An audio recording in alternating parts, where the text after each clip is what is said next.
Hér komnir tveir gestir til mín.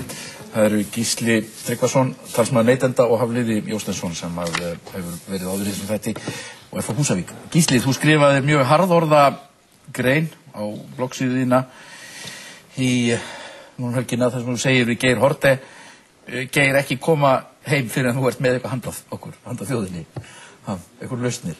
Já, ég er nú ekki sammála því að þetta hafi verið harðort. Þetta var held ég mjög hófstillt miðað við aðstæður, en þessar umræður sem hér fóru fram áðan og fundurinn í stjórnarráðshúsinu í gær var þetta mjög traustvekjandi, en nú vantar aðgerðir fyrir fjölskyldur neytendur í landinu. Já. Vegna krónunnar, eins og þú hefur bent á og fleiri. Hvernig finnst þetta, þú ert talsmaður neytenda, þú ert þetta fólki sem þú átt að passa upp á, einn af þeim sem átt að passa upp á fólkið í landinu. Hvernig þetta að koma niður á fólkinu? Já, það sýnir nú kannski alvarleikann í þessu að ég er einn í þessu, sko, og svo eru neytendasamtök og frjáls félagasamtök sem eru með þetta hlutverk. Það er nægir til þess að passa upp á atvinnulífið, en þessi umræða hér makróaðgerðir eða kerfið, að það sýnir að það vantar eitthvað fyrir neytendur í landinu.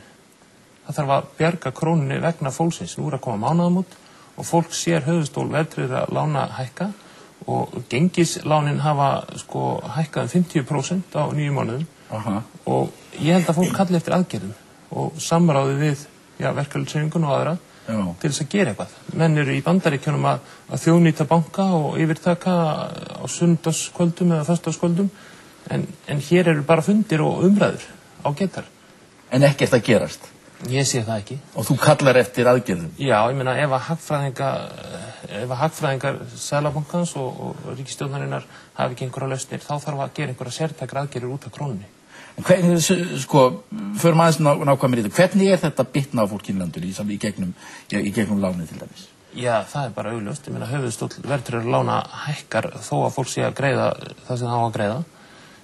Gengislánin stórhækka. Fólk er að taka lán ekki bara í evrum heldur ýmsum öðrum gjaldmiðlum og þetta gengur bara ekki lengur.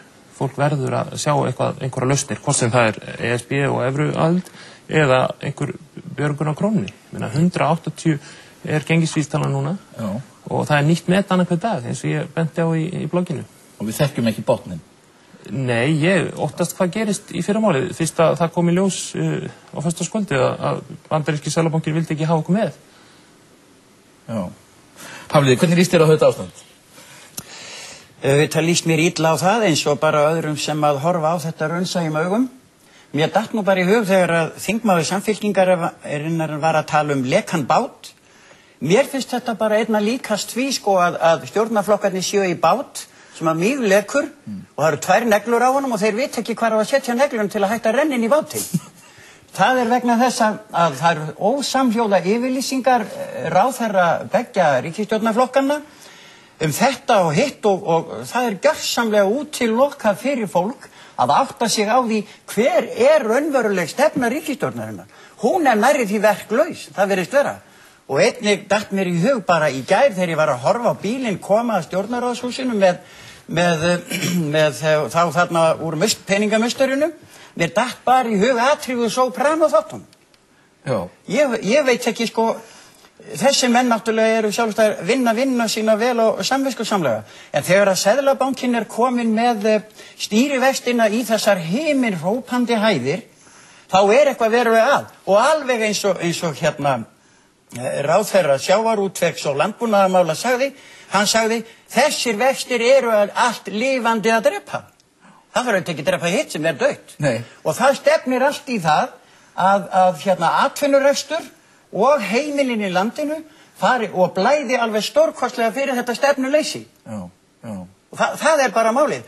Og fólk er orðið alveg dauðþreytt að hlusta eilíflega á umtalum Seðlabankann, væntingarvísitala, niðurfærslur og guð maður vita hvað þetta er allt saman. Það þarf að fara að tala mannamál við fólkið. Það snýst þetta. Það er ekkert gagn í því endilega að fá hvern sérfræðinginn að fætur öðrum fram fyrir alþjóð til þess að segja þetta og segja hitt, þetta lækkar, eða þá það hækkar, eða stendur í stað, eða þá það lækkar enn einu sinni enn meira. Þetta er stjórnleysi sem ríkir í þessu landi og það er ekki nema ein leið til. Það er bara að þessi ríkisstjórn sjái að sér fari frá og það verði enn til nýrra kosninga þannig að fólki fá að velja aðila sem að hugsanlega geta tekist á við þennan vanda sem við að glíma í samfélaginu. Öðruvísi gerist þetta ekki. Það er bara verið á ferð snigilsins fram og aftur allar þorpagrundir. Nú ert þú framsóknarmaður, það leynir sér nú ekki, rækilega merktur. Hvernig líst þér á að fara með flokkurinn fara með okkur inn í Evrópusambandið? Eins og Valgerður. Sko, Evrópusambandsumræðan bráðnauðsynleg vegna þess að þú veist auðvitað ekkert hvað í boði nema að það verði farið og kannað. Þú stendur ekki bara við hornið og segir það púki hinum megin við hornið. Ég fer ekki þangað. Við verðum að skoða alla þætti þessara mála og skoða hvort að agnúarnir eru fleiri heldur en kostirnir. Það verðum við að gera. Ef fólk vill láta taka sig alvarlega í stjórnmálum þá verður það að opna augun og skoða hvað í kringum það. Ef að þetta færir okkur hagsæld og betri tíð og allt það, svo að tala nú ekki að þessi blessu króna, hún bara hringlandi hér fram og aftur allt samfélagi, sko, bara í brotum, þá verðum við að stíga þessi skref og skoða þessa hluti. Við verðum að gera það. Og Framsóknarflokkurinn með raunhæfa stefnu í þessum málum. Það að þetta sé skoða eins og ég segi allt saman fram og aftur frá öllum hliðum eftir því sem að mögulegt Það á ekkert að segja nei, bara því á að segja nei, eða segja bara eins og samfylkingafólk segir, við eigum bara að fara þarna inn, því það alveg yndislegt að finna sér samastað í Brussel. Það bara ekki þannig. Það resend að fá því hérna í þáttinhafliði. Ég ætla reyndar að nefna eitt mál svona í lokin og það lögreglustjórinn á Keflavíkurflugvelli sem hefur verið mjög til umræðu. Valgerður, hvernig líst þér á þetta, alla þá affæru?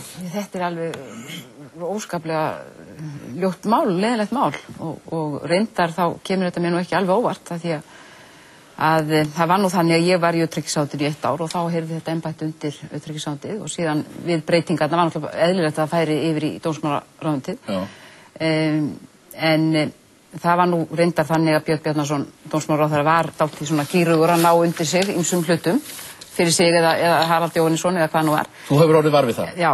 Hann var það þegar þú varst utanríkisráðherra. En það sem ég var líka vör við og fer að láta mig detta í huga að þetta sé nú allt löngu ákveðið að losa sig við Jóhann vegna þess að það stóð til að taka þarna skuldahala af embættinu þegar að það flyst á milli og var nokkuð langt komin vinna við það að þá koma einhver skilaboð að ofan að gera það ekki. Já. Og það náttúrulega liður í því að láta þetta líta illa út svoleiðis að það sé hægt að gera breytingar hérna í Þú minnir að honum sé stillt upp þannig? Já, það allavega ekki alveg ósennilegt að það sé þannig. Og þetta mætur og öflugur embættismaður sem þarna að ræða. Já. Og miðað við þessi viðtöl sem hafa farið fram núna og það sem kemur fram í þeim að þá var honum algjörlega ómögulegt að starfa þarna áfram, þannig að hann gat ekki annað en hætt.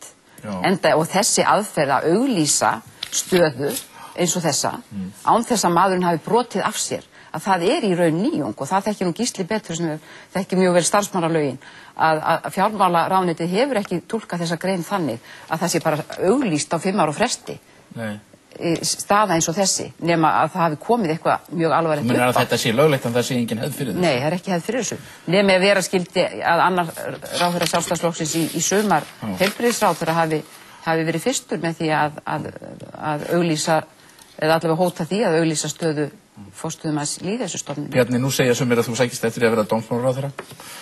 Frændiðin fer frá og þú sett næstur í röðinu og sækir það bara og ekki bara þú heldur stuðningsmenn þín innan flokksins sækir það bara nokkuð fast að þú verður ráðherra. Ég veit ekki hvað það hefur með þetta mál að gera í sjálfu sér. Nei, það bara svona manga veldur. Já, menn geta velt öngum yfir ýmsu. En þetta ekki sko, flokkurinn í erfiðum málum, það innbyrðis deilur í flokknum, hann svona eitthvað, það virkar ekki mjög sterkur og þetta kannski það einhvern veginn verið að steypa honum út í eitthvað sem mjög óvinsælt. Í þessu máli? Jóhann að auðvitað þjóðhetja, einhvern veginn í augum þjóðurinn held ég maður sem stendur þarna í Keflavík og einhvern veginn stöðvar eiturliminn.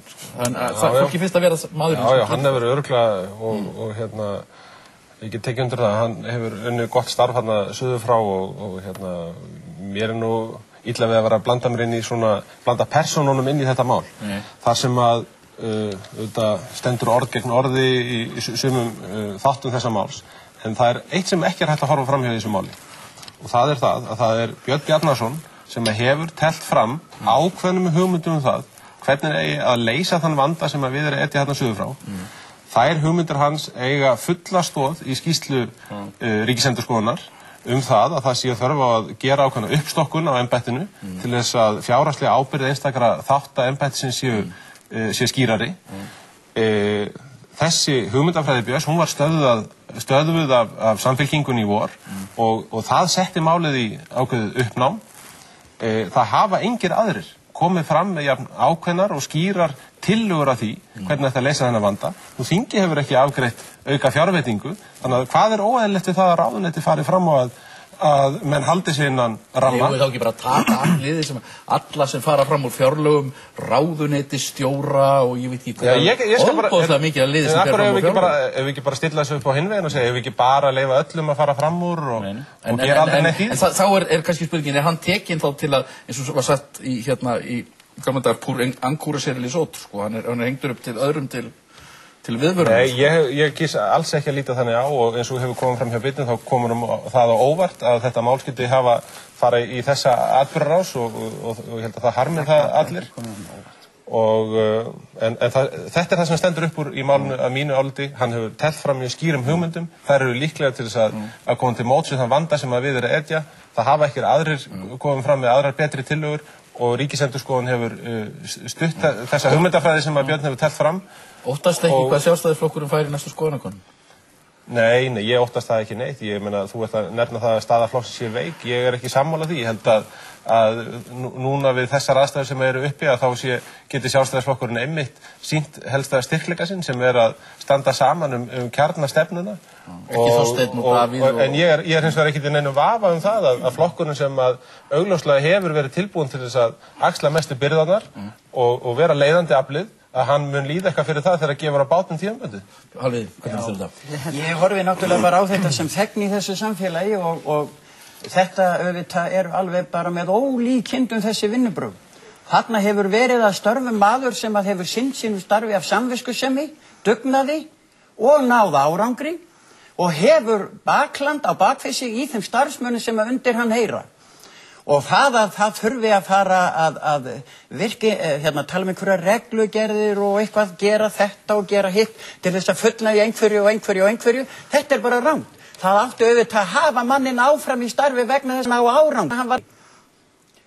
Skiptir það engu máli að maðurinn hefur náð þeim árangri til dæmis hvað varðar innflutning fíkniefna sem við öll teljum verulega vá í okkar samfélagi. Þá er hann bara tekinn og bara burt með hann. Til þess að koma hugsanlega að einhverjum sérstaklega góðum skjólstæðingi núverandi dómsmálaráðherra.